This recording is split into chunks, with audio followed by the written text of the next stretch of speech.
Markets closing in the red after their worst day in almost a month. Why? Well, that came after President Trump sent a number of trading partners letters this afternoon detailing new tariff rates they will face starting August 1st if they do not reach a trade agreement with the U.S. by Wednesday or by August 1st, or who knows, that could be extended as well. We'll wait and see. Trump threatening a 25% tariff on South Korea, Japan, and Malaysia, 30% on South Africa, 40% on Laos and Myanmar. Now, these letters are just the first of 14 that the president is expected to send today to trading partners.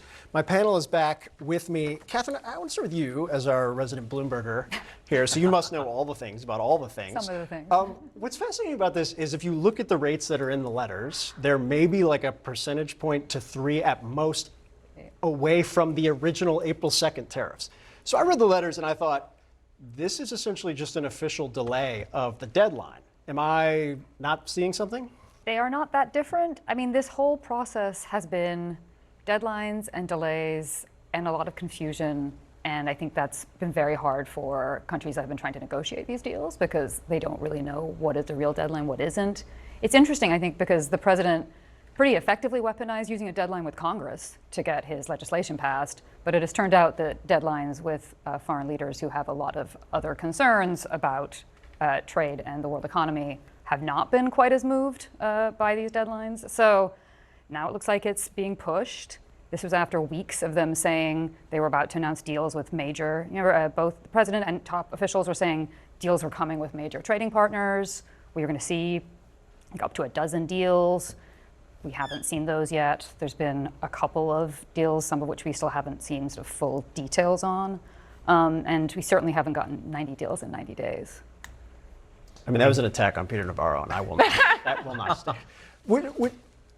And I'm kidding, but that was what he said initially. The rest of the administration has not said that since, but what they have said, to your point, is every single week, to an advisor, multiple deals are coming. 2 deals are coming by Friday. 3 deals are coming by Saturday. Explain to me why this is working out in the president's favor.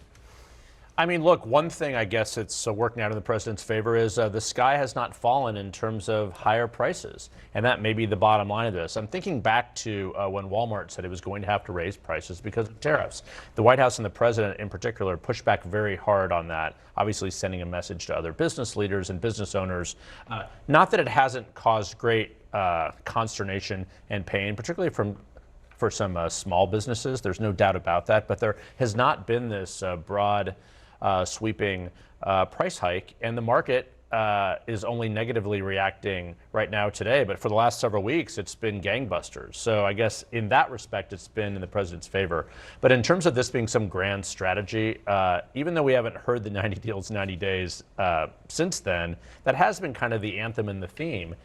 And it's sort of unclear what has been happening these last 90 days, because at the end of the day here, the president is effectively flipping the script a little bit. Yeah, an implicit point to Wall Street traders, like, guys, nothing has changed. I don't know why you're reacting now. This has been the kind of the state of play. Mark, you've often been very helpful to me and kind of being clear-eyed about where things are versus where people are acting like they may be. What is the end game here? Is it... and I ask this seriously because if you're President Trump, you're saying we just brought in $80 billion in tariff revenue over the course of the last several months. All these countries are coming to me and saying market access and non-tariff barriers. And what do they want? Well, keep in mind, $80 billion is paid by Americans. It's not paid by foreign governments. They're the ones that pay the tariff. The reality is that July 19th was not accidental. They wanted to get past the tax bill. The trade agenda was interfering with what they want to do domestically. And the administration is riding high. They've had a couple really great weeks between attack on Iran, between a great jobs report, and as Jeff said, there has been no inflation. But they also haven't been talking about tariffs for the last couple of months. And now they're basically reigniting that conversation. So it's no surprise that markets are down. And the reality is that many of the tariffs he announced previously were delayed. So we haven't seen the full impact. And many of our greatest and biggest retailers pre-purchased inventory with anticipation of the tariffs. That's going to run out in the second half of this year. So you're going to see price increases. You're going to continue to see a chaotic trade agenda. And, whereas Peter Navarro has been locked in a cage somewhere, not allowed to speak to the media, he'll be resurfacing. And so you're going to see more confusion and more chaos in the coverage of what they're doing with tariffs. And you're going to see, I think, more chaos in the markets. Putting Peter Navarro aside for a second, for Democrats right now who struggle with the broader issue of tariffs. President Biden kept a lot of the first-term tariffs on. Mark's point about the chaos kind of, when you start talking about this again, they have an issue again. Is that fair? Yeah, exactly what he said. For the first time on national television, I agree with Mark Short. I think, Not the first time. well, second. It's not Scott Jennings. Yeah, right. I think I agree with your point though. So the numbers are down because the arrow, for people who don't follow the stock market, who are just like, what is happening? When the arrows are red, it's when Trump talks about tariffs. When the arrows are green, it's when Trump does a delay. And that has been the theme over and over. And this administration rides high. A couple weeks ago, the market was up. But there were other issues that brought it up. I think we've always projected that prices will start to really increase after Labor Day. And we never expected there to be 90 days. And you ask, what are they doing? Probably nothing. The deals were smoke and mirrors, hocus pocus. We've yet to see the deals. The impact has not really taken effect. But Americans will feel this. This is just basic economics. Prices are going to go up if these tariffs stay in place. I will note, Treasury Secretary said 48 hours, many deals. Now just minutes away from the closing bell on Wall Street, you see their stocks dropping today as President Trump ratcheted up the pressure on a growing list of America's key trading partners, including Japan and South Korea. Both nations could face a 25% tariff come August 1st. On Truth Social today, the president also posted letters like this one to the leaders of Malaysia, Kazakhstan, South Africa, Myanmar, and Laos, informing them of new tariff rates as high as 40%. Those letters started going out shortly after noon today. Now, Wednesday was supposed to be the deadline day for all the trade deals. It's now been shifted to August 1st. Let's bring in former Trump economic advisor Stephen Moore to talk more about this. Stephen, thanks so much for being here with us this afternoon to sort through some of this. We now know that the president and his administration shifting this deadline to August 1st. Do you read that as more of a buffer time for them to try and get more deals, more frameworks put together? Yeah, I do, Jessica. And, you know, it's interesting because this whole debate started back in, I guess, early March or late February. And look, the markets never like these discussions about tariffs because the financial markets and businesses don't like tariffs too much. But it is interesting that since about the middle of April, Trump has been able to rack off several victories with countries like the UK and others. And so now he's basically, you know, I think shot at the bow at two of our major trading partners, Korea and Japan, and saying, get a deal done, get at the table, let's get this done, or else you're going to face these pretty punitive tariffs. And at this point, you noted some of the deals they've gotten done, but there aren't a ton at this moment during this 90-day pause.